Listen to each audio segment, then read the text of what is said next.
When you're using photos to create drawings and paintings, how do you know which photos are going to help you make awesome work and which ones are going to make it nearly impossible for you to get good results? Today, I'm going to share with you the rules that I follow religiously when I'm choosing and creating photo references for my artwork.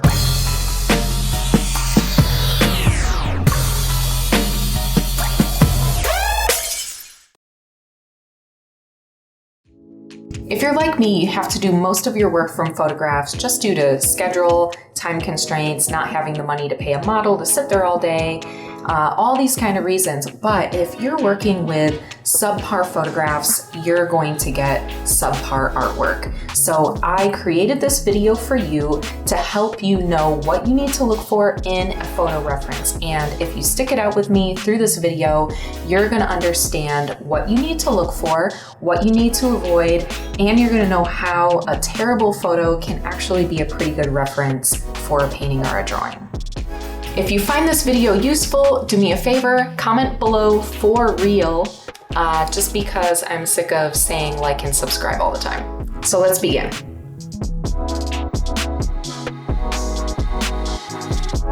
So first, and this is probably the most important thing, I want you to look for strong, unified shadow shapes in your photo references. A lot of times what we like are these kind of flattened out, even lighting type of photographs. And the reason is that, especially if you're looking at people, they can be quite flattering when all the light is kind of flattening out all the features. It's, making wrinkles look softer. And this is the kind of thing that you used to get when you went to Olin Mills or Sears or whatever as a kid, and they put like 5 different lights all around you to just get rid of any shadows. But the problem is that if you're trying to create a realistic image, this flattens everything out and it gets rid of everything that you need to show form in a drawing or painting, which is basically light and shadow. Light and shadow is what tells you what direction a surface is facing in a drawing or painting. So when you don't have that, you just don't have enough information to go by.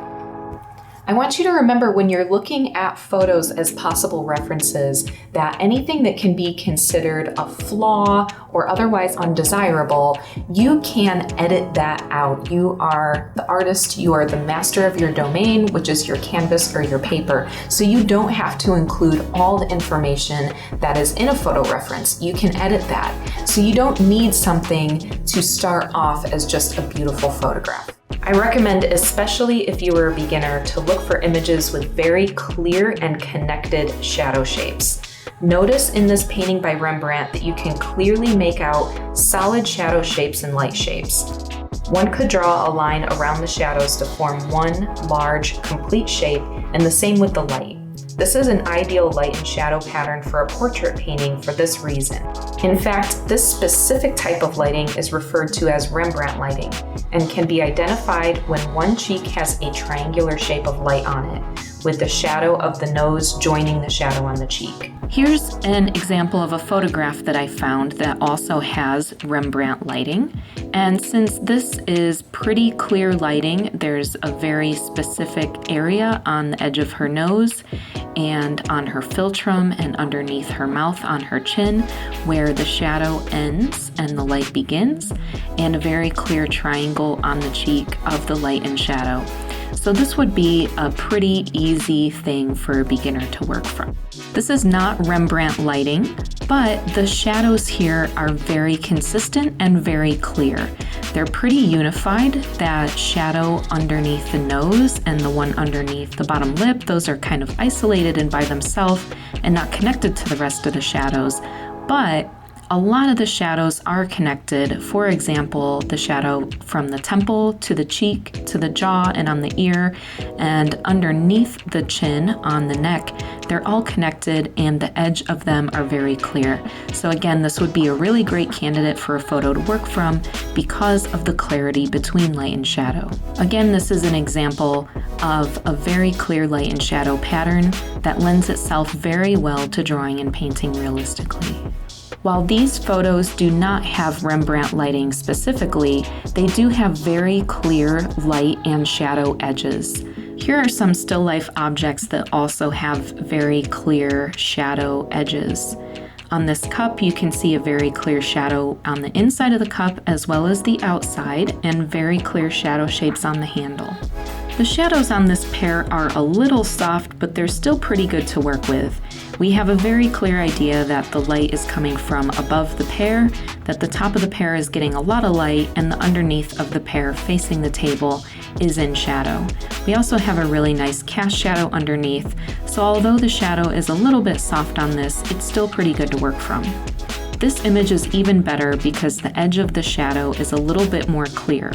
Again, with these flowers, we have a really great idea of where the light source is coming from, which appears to be a little bit to the right and very much above these flowers. Also, notice how the light and shadow define the individual petals and their shapes. You can see the curve of the petals, for example, on the lowest flower, where the light is hitting the petals on the edges as they dip toward the light, and then as they come into the middle of the flower, they get a little bit of shadow. On the left side of that flower, you have the opposite, where the petals have curled away from us toward the left and therefore away from the light source, and so they're in a bit of shadow. And then toward our right, as they come toward the middle of the flower, they curve toward the light source. So all this is telling you about the shape of the petals and the shape of the overall flower. While it isn't absolutely necessary to have this specific type of lighting, the more that you can see one connected shadow shape all throughout the form that you're trying to represent, the easier it's going to be for you to create form. So definitely if you're a beginner, I think that you should stick to that, to one clear shadow shape, and know that the softer the shadow edges or the less clear the shadow, the more challenging that project is going to be for you.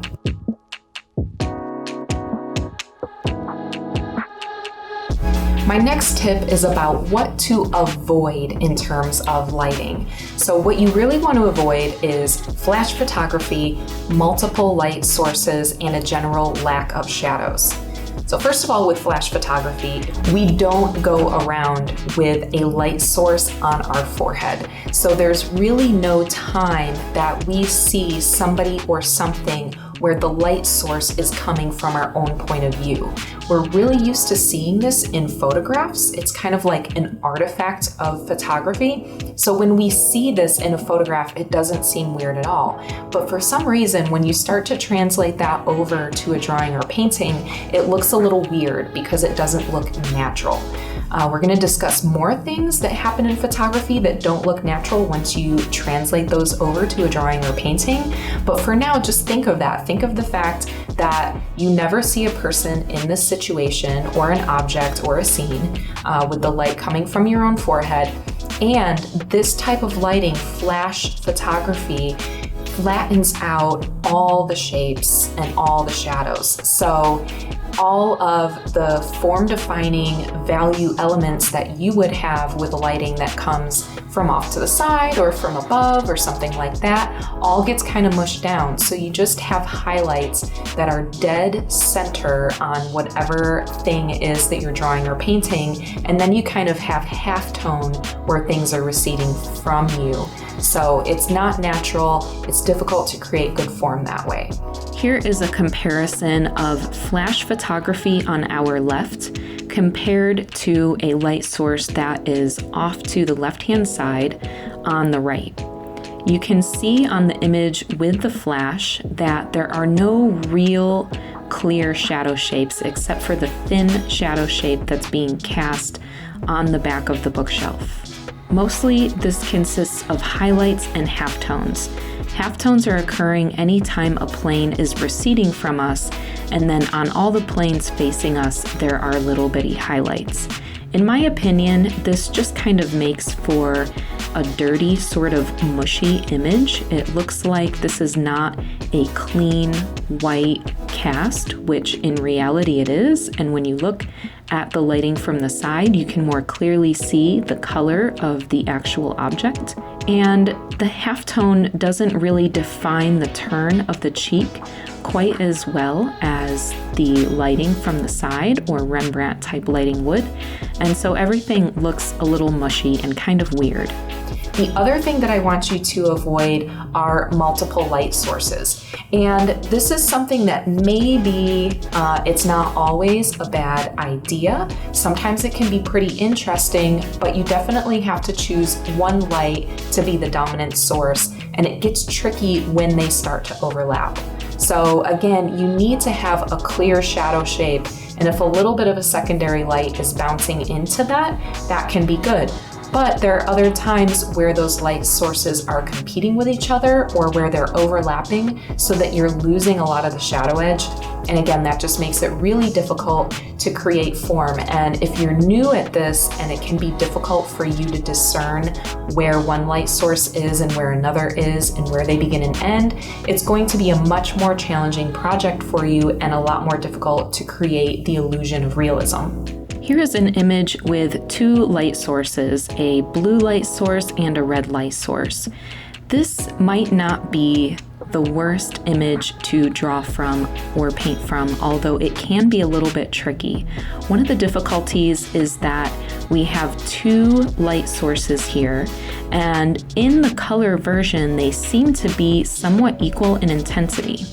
That results in this kind of odd stripe-like shadow going down the middle of his face. However, if we consider one of them to be the dominant light source and downplay the other, then this can actually be quite manageable. Here in the black and white version, you can see that the blue light source is actually not as intense as the red light source.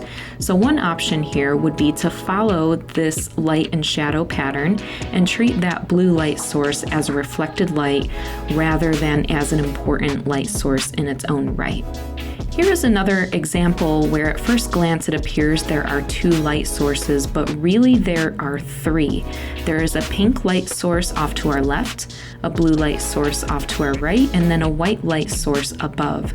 This makes for a little bit of an odd shadow pattern where, again, there are some shadows going down the middle of the face, but it's not quite as form defining as in the last one because we just end up with some small kind of soft shadows. It ends up being a little confusing to the viewer why there is such a strong light above and only gentle halftones on the side. So this is the type of reference that I would probably stay away from.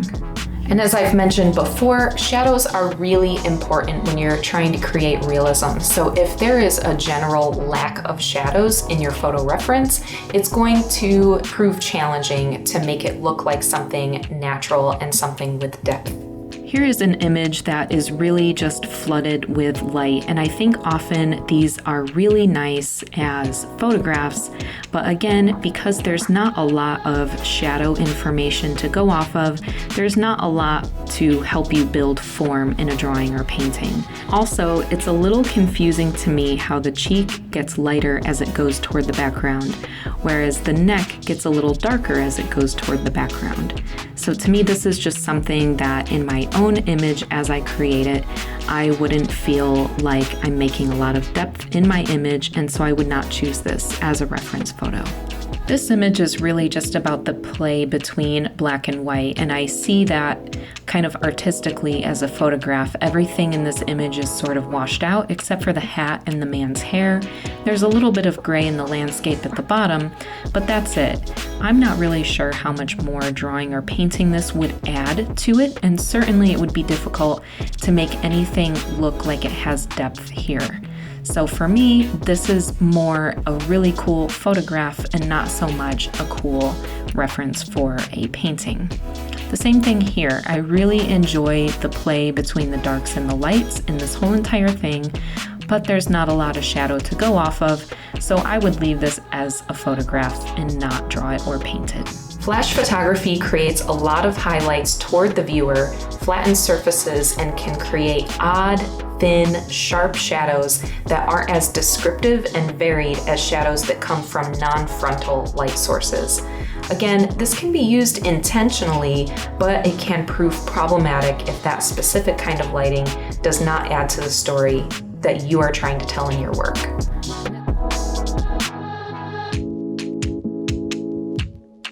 The next thing that I'm going to mention really just has to do with portraiture, and that is makeup that mimics lighting situations. So what I mean by this is like pretty dramatic makeup. I'm not talking about just eyeliner or brightly colored eyeshadow, but more contouring, really heavy contouring that makes a person look on their skin like they have a light source coming from a certain direction. This is not necessarily a hard and fast rule. You need to use your judgment, but there are going to be times where the lighting information that has been done in the contouring might go against the actual light source. And that can make it really difficult for you as an artist to make this look right. It's so easy when something looks great in a photograph or great in real life for it to look weird once you start to translate it into artwork. And this is one of those things that can hang you up. So just pay attention to that and what is happening with the makeup and the light source in your reference. In this photograph, the light source seems to be coming from directly in front of the model, which is off to our left, and I believe that is happening. But the other thing that's happening here is there's a lot of makeup to mimic a light source. So if you notice on the model, the front triangular section of her cheek is lighter than the side planes of her cheek. And the same thing on her nose. The middle of her forehead and the center of her nose is painted a bit lighter, and there's shading by makeup applied along the sides of the nose. And this is just going to create a difficult situation if you're trying to draw or paint this and make the image look natural. Because although we accept this in a photograph, it can just be really challenging for this not to look a little bit fake in a drawing or painting. Also, if you were to take this kind of contouring and makeup and then change where the light source is so it's no longer following the lighting that's being portrayed in the makeup, it can be very confusing to the viewer and essentially have the same effect as having multiple light sources. Here's an example of some makeup which may or may not be very difficult.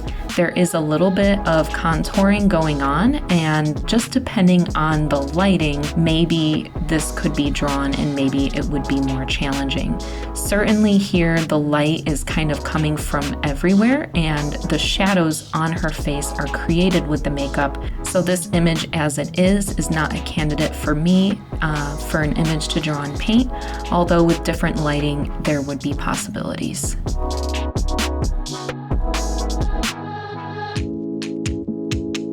Now, the last item that I have that has to do with photography is to avoid lens distortions. I'm going to show you a bunch of examples of this so that you can start to see the effects. A really beautiful photo is not necessarily a good reference for a painting.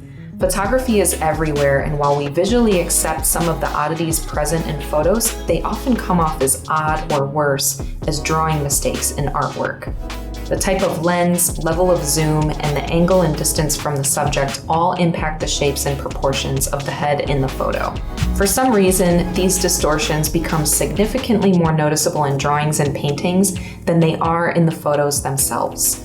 Here I took some different pictures of my plaster cast, and the first one, all the way on our left, I'm using a wide angle lens, and I'm physically relatively close to the cast. The next one, I kind of zoomed in the camera a little bit and I moved myself back. So this was somewhere in the middle of my zoom lens. And then finally on the last one, I zoomed all the way in and I got as far back as I needed to in order to have this image cropped about the same. What I want you to notice is certainly in the wide angle lens, there is a noticeable difference between that image and the medium image. In the wide angle photo, the nose appears much larger and the eyes and mouth also appear much larger than in the other images.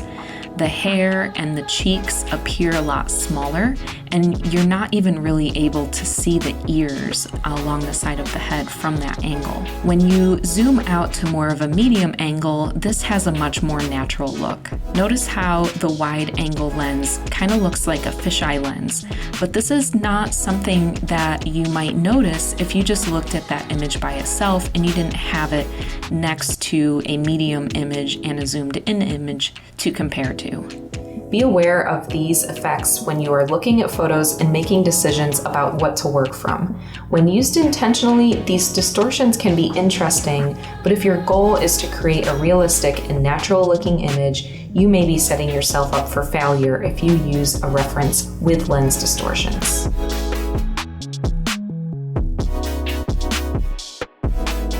Now finally, let's talk about photo references for landscapes. Landscapes can often be really different than other kinds of drawings or paintings because often we're not really looking at form. It's not that we have an object or multiple objects that we're trying to make look round. Often instead we're trying to express a distance, that something is far away from us, something is even further than that, and maybe even another level further than that, which is a little bit different than form. So there are occasions when the form is included too. Maybe there is a tree up close and that tree has roundness, or there's a house or a building and that building has different sides and the sun is hitting it from one direction. So there we're talking about form, but then in the distance you might be seeing mountains or just the land getting further away. So that's a different scenario. So again, everything really comes back to light and shadow and value. How light or dark is something? So when you're looking at references for landscapes, what you want to do is you want to be able to see some clear value groupings. These value groupings might be occurring because of light and shadow on something, or they might be occurring because of sort of like bands of distance, like one hill is a certain distance from us, and then the next hill overall has a different value because it's a little bit further. Let's go ahead and take a look at some photos so that I can show you what I mean. Here's an example of a landscape that has a lot of groupings based on light and shadow. Light is hitting this mountain at the top, and we can see that the light source is coming from our right, and everything else is in shadow. This photo has both value groupings according to light and shadow and value groupings according to distance.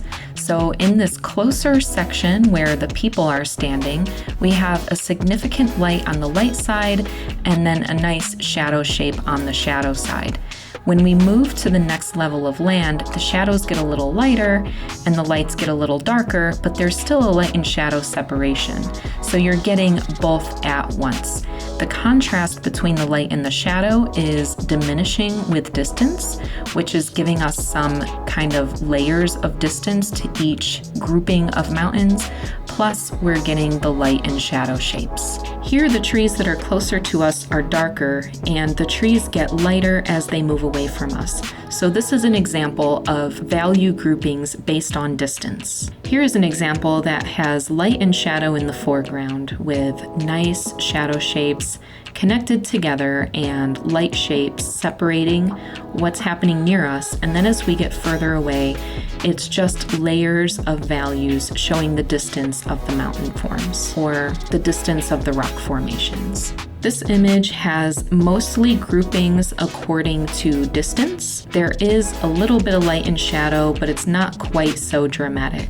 We have a light foreground with the grass, and then a band of trees that's all relatively dark, and then each band of land after that gets progressively lighter in the distance. This is an example of a photograph that I don't think is as good to draw from.